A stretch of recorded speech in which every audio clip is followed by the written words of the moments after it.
set it here. We're going to grab the output 1, put it here, output 2 as well. And this will increase or decrease your levels. So I'm just going to bring it down to here. Then what I'm going to do is add a noise gate or G gate. This will just essentially cut off some of the stuff. So let's drag both left and right channels into the noise gate.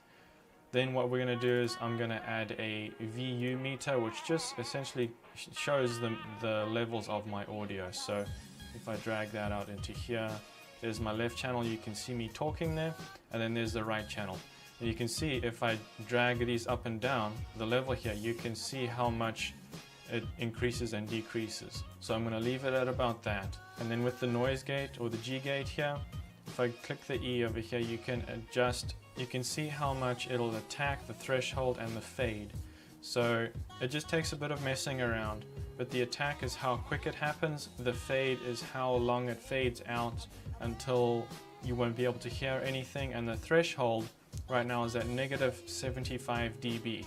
I found that with my microphone, it's not an actual proper studio microphone. With that I go usually to about -19 or something like that. So when I stop talking, you'll see there's no audio levels. Watch this.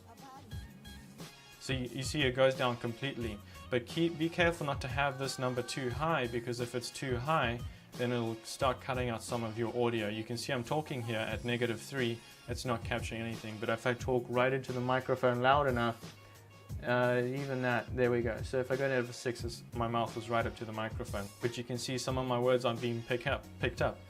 Is that a word? I don't know. And so I just drag it down a bit more, just to enough where I don't hear maybe my keyboard noise, but it's not cutting my voice out at the same time. So that's a very useful tool over there. Now to finally send this out to your streaming PC and everything, just drag the left and right channels to the output from your G gate. Let's get the right as well. Put that there. I just have this here so I can see my levels. You can't actually send your channels out through this into something else. So I send it straight from my G gate. This is just so I can monitor that. Let's say that we're happy with all of this, with the G gate and the levels and everything, and we want to send it all the way into our stream PC. So what we're going to do is we're going to go to options, we're going to go to audio settings, and these will be different initially. So what you need to do is go to direct sound. This is what works for me. And then go to your output, make sure it's your capture card. Right now I've set it to HD60S. There's also speakers, Elgato sound capture, but that didn't work for me, so I chose this one. And my output, I'm going to leave it at the primary sound capture driver, because I believe, don't count me on this, but I believe that if you change your audio settings down here, you change stuff around,